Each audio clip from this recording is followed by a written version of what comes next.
Pernahkah kamu melihat seseorang yang tetap tenang meski situasi di sekitarnya sedang kacau?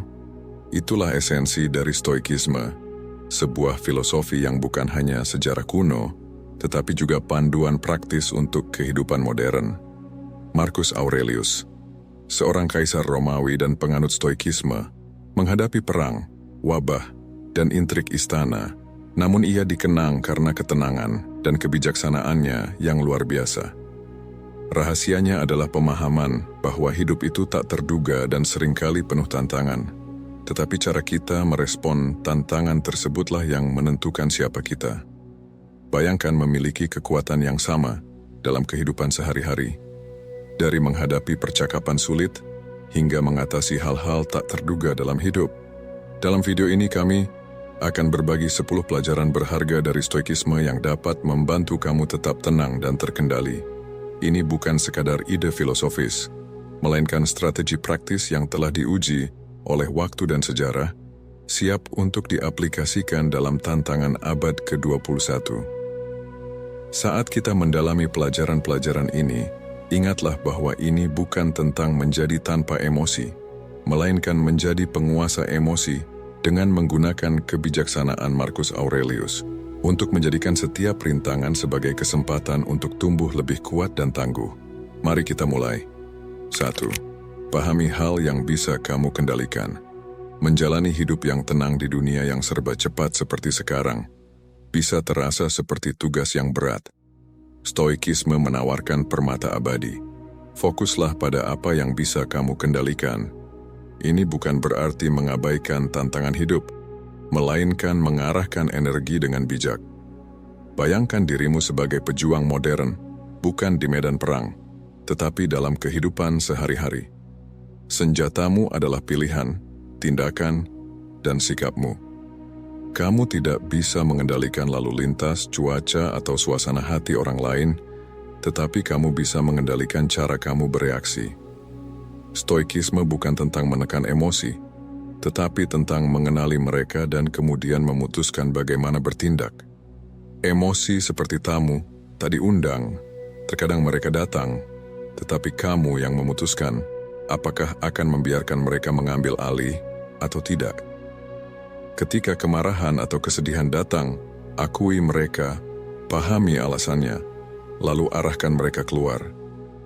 Pikiranmu adalah rumahmu dan aturan di sana adalah milikmu. Bayangkan pikiranmu sebagai taman. Apa yang kamu tanam di dalamnya, bagaimana kamu merawatnya, akan menentukan suasana batinmu. Dalam taman ini, kamu adalah tukang kebun sekaligus arsitek. Tanam benih-benih positif, sirami dengan tindakan yang bijaksana, dan cabutlah hal-hal negatif. 2. Gunakan kekuatan penerimaan. Penerimaan adalah kekuatan super yang tenang. Bayangkan berdiri di pantai. Ombak menghantam kakimu. Kamu tidak bisa menghentikan ombak, tetapi kamu bisa belajar berselancar. Ini yang diajarkan stoicisme tentang penerimaan. Bukan berarti menyerah atau mengatakan semuanya baik-baik saja saat tidak demikian, tetapi menyadari bahwa ada hal-hal yang di luar kendali kita, dan daripada melawan, kita belajar beradaptasi dan bergerak bersama mereka.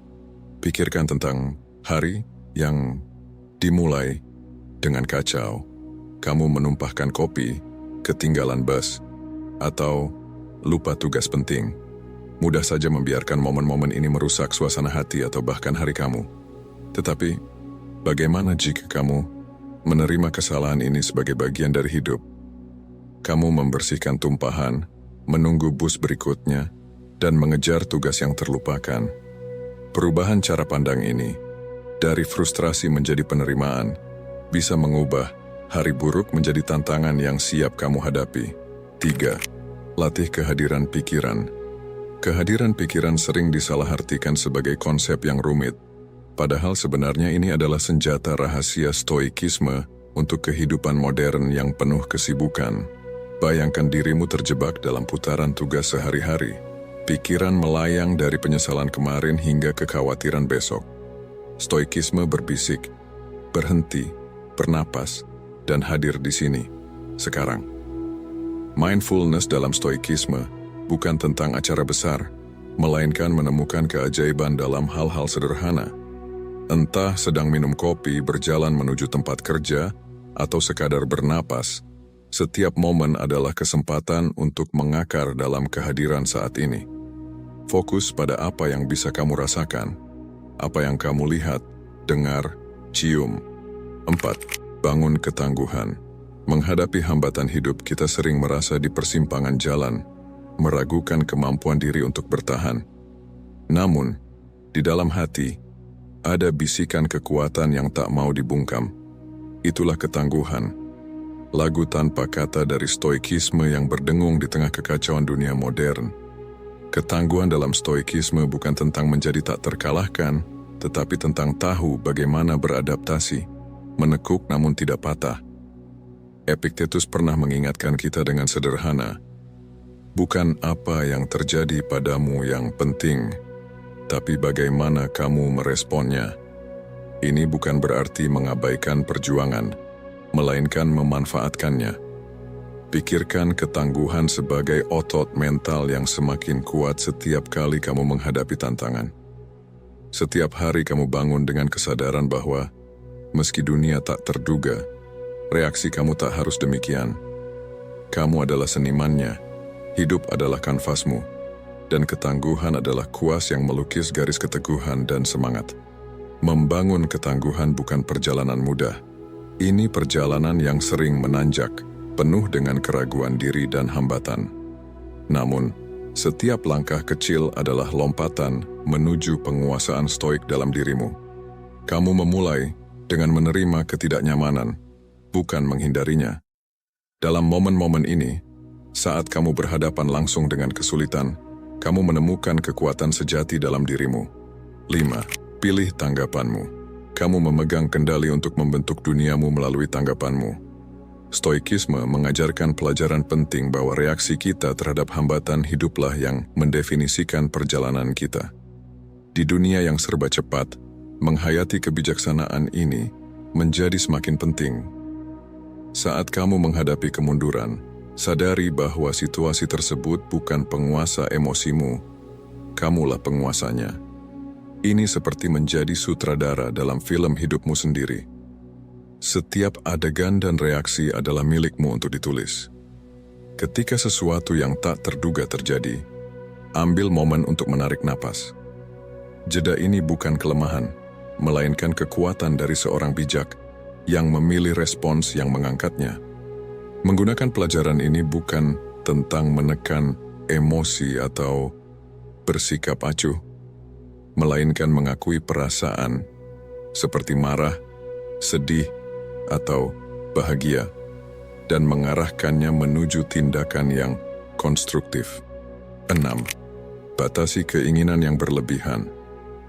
Pernah merasa seperti mengejar bayangan, berlari di belakang hal-hal yang sebenarnya kamu tahu tidak akan benar-benar membuatmu bahagia?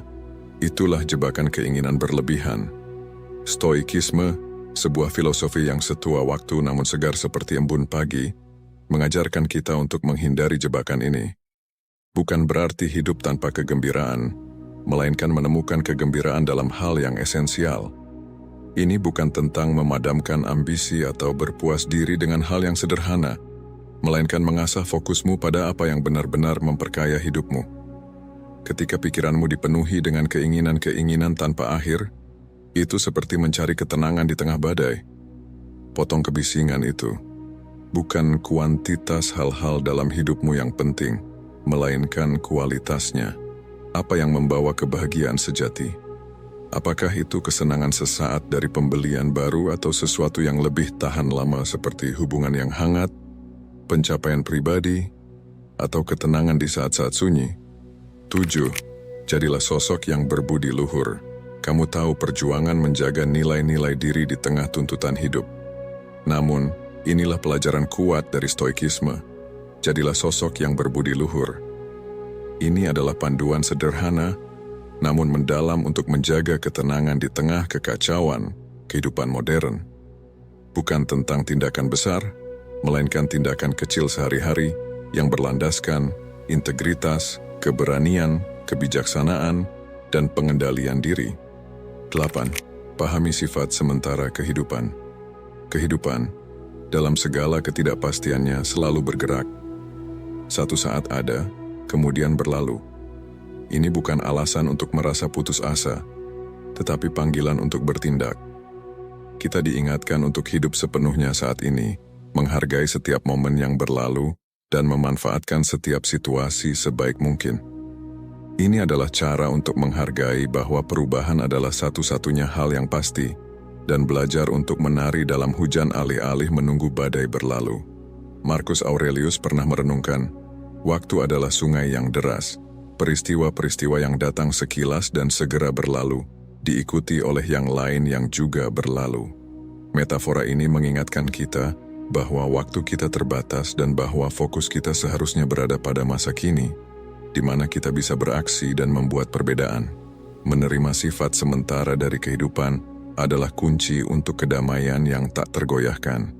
9. Nilai rasa syukur. Di tengah hiruk-pikuk hidup, kita seringkali terjebak dalam keinginan dan kekecewaan, lupa akan keajaiban dari keberadaan kita. Namun ada pelajaran stoik yang bersinar terang di tengah kabut ini. Kekuatan syukur. Rasa syukur bukan hanya tentang mengatakan terima kasih untuk hal-hal besar, melainkan mengenali keajaiban-keajaiban kecil yang kita abaikan. Rasa syukur, seperti yang diajarkan Seneca, bukanlah perasaan pasif, tetapi keterlibatan aktif dengan dunia. Ini lebih dari sekadar mengucapkan terima kasih. Ini adalah mengubah cara pandang kita untuk menghargai pengalaman hidup dalam segala bentuknya. 10. Terus belajar dan berkembang.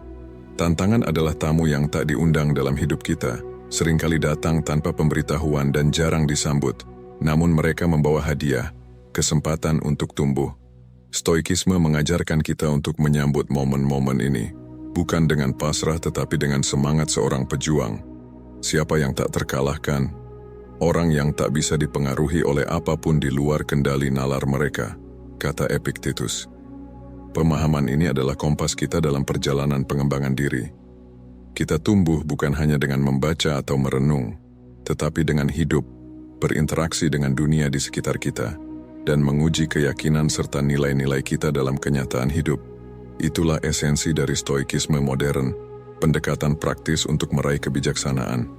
Ini tentang menyingsingkan lengan baju dan menghadapi kekacauan hidup, tahu bahwa dalam kekacauan ini, ada kesempatan untuk muncul sebagai pribadi yang lebih kuat, lebih bijaksana, dan lebih tangguh. Jika pelajaran-pelajaran ini terasa bermakna bagi kamu, dan kamu ingin terus menggali kebijaksanaan stoik, silakan tekan tombol like dan ikuti kami untuk lebih banyak wawasan. Tetaplah menjadi pribadi stoik dan terhubung dalam perjalanan menuju pertumbuhan diri ini.